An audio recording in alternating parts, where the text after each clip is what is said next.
মুস্তাফিজুর রহমানের একটা ইনসিডেন্ট ঘটেছে যেটা খুবই আনএক্সপেক্টেড। সেই জায়গা থেকে এটা থেকে বিসিবির কোনো সে আছে কিনা, বা যদি না থাকে তাহলেও বলতে পারেন যে আপনার না, সে সে থাকবে না কেন, বাট যেটা মানে এই মুহূর্তে যেটা আমরা যতটুকু ইনফরমেশন আছে, আমাদের কাউন্টার পার্ট হচ্ছে বিসিসিআই এবং আমরা আইসিসির আন্ডারে ইভেন্ট খেলি। আর মুস্তাফিজুর রহমান ফ্রান্সিসে ক্রিকেট খেলতে যাওয়া, এইটুকু ইনফরমেশন আমাদের কাছে আছে। আর এরপর কোনো অফিসিয়াল স্টেটমেন্ট বা ইনফরমেশন আমরা পাইনি। পাওয়ার পরে আমরা আপনাদের সাথে বলছি। এখন পর্যন্ত কোনো যোগাযোগ নেই। একটু জানতে চাচ্ছিলাম, বিসিসিআই বিসিবির কাছ থেকে তো অনুরোধ করেছিল যেন ক্রিকেটারদেরকে এনওসি দেওয়া হয়, এরকম একটা স্টেটমেন্ট আমরা দেখেছি। মানে তারাই আমাদেরকে অনুরোধ করেছে, আবার তারাই যখন ডিসিশন নিল যে আমাদের সিলেক্টেড ক্রিকেটারকে খেলাবে না, এটা কিছুটা আমাদের প্রতি তাদের ডিসগ্রেসফুল অ্যাটিটিউড কিনা বলবো, এটা হচ্ছে আমার প্রথম প্রশ্ন। তারাই অনুরোধ করেছিল। এই মুহূর্তে আমি এই প্রশ্ন উত্তর দিতে পারছি না, আপনাকে দুঃখিত। আমি আমাদের ক্রিকেট অপারেশনস এর যিনি চেয়ারম্যান আছে তার সাথে কথা বলে। আরেকটা ব্যাপার বলবো ভাই, সেটা হচ্ছে যে যেই ক্রিকেটারকে নিয়ে আলোচনাগুলো হচ্ছে, ইস্যুটা হচ্ছে সিকিউরিটি, এবং এই সিকিউরিটি হচ্ছে ওই দেশের সিকিউরিটি।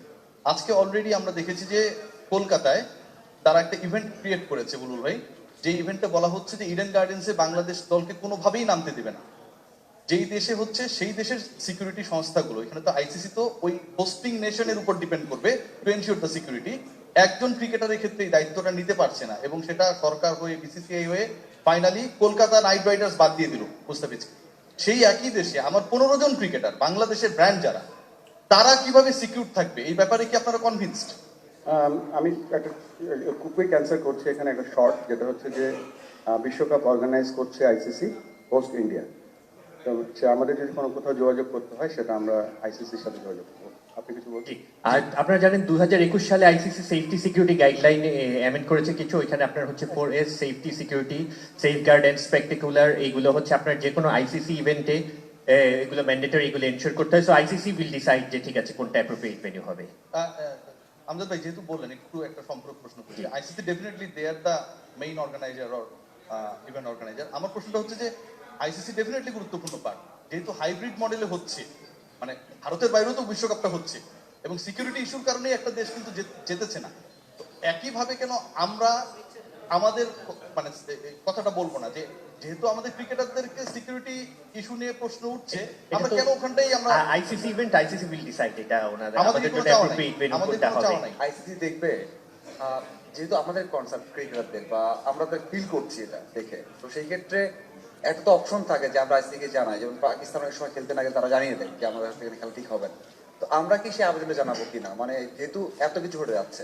এটা হচ্ছে আপনারা জানেন যে এটা ইনসিডেন্টটা হয়তো আজকে থেকে আমাদের এখানে এসেছে। So in course of time আমাদের প্লেয়ারদের সেফটি অ্যান্ড সিকিউরিটি আমাদের ফার্স্ট প্রায়োরিটি, এটা আমাদের ইনশিওর করার প্রধান দায়িত্ব।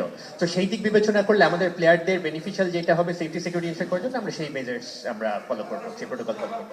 এইটা তো হচ্ছে কমেন্ট করার এখন কিছু নেই, জিনিসটা আমরা আজকেই জানতে পেরেছি, জিনিসটা আজকেই হয়েছে। তো প্লেয়ারদের সেফটি অ্যান্ড সিকিউরিটি আমাদের আটমোস্ট প্রায়োরিটি। সো সেটা বিবেচনা করেই আমরা আইসিসির সাথে ডিসকাস করবো, আমাদের বিসিবি থেকে অফিসিয়ালি কমিউনিকেট করা হবে। দেখুন, আমরা এখানে নেগেটিভ ওয়ার্ডগুলো যদি পরিহার করে দেই, আসলে যে ছোট করা হচ্ছে, নিন্দনীয়, এখান থেকে আমরা বের হয়ে আসি। আমরা এই জিনিসগুলো আমরা এর আগে কখনো এক্সপিরিয়েন্স করিনি, this is the for the first time. And আরো ইন্টারেস্টিংলি হচ্ছে যে আমাদের যারা কাউন্টার পার্ট, ওনাদের থেকেও এখন পর্যন্ত আমরা ফর্মালি কিছু নোটিফাইড হইনি। So unless we are being notified, আমরা তো কোনো অ্যাকশন নিতে পারছি না। বাট আমরা যেটা বলেছি, আমাদের প্লেয়ারদের ডিগনিটি, প্লেয়ারদের সেফটি, সিকিউরিটি সবসময় আমাদের প্রায়োরিটি। সো সেটার জন্য আমাদের বেস্ট পসিবল অ্যাকশন আমরা নিব in course of time. Thank you. আরেকটু অ্যাড করি আপনাদের ক্লোজ করার জন্য, আমাদের বোর্ডের তো কুইকলি বোর্ড মিটিং করা সম্ভব না। আমরা রাত 9:30টার সময় একটা এমার্জেন্সি কলের ব্যবস্থা করেছি তো পুরো ব্যাপারটা জানার জন্য, এবং জেনে আমজাদ আমাদের মিডিয়া চেয়ারম্যান যেটা বলছিল যে প্লেয়ারদের safety security is extremely important. তো আমাদের যেহেতু একটা বোর্ডে একটা কল আছে, ডিসকাশন কল, তখন হয়তো আমরা আরও ইনফরমেশন আমাদের অন্যান্য ডিপার্টমেন্ট থেকে পাবো।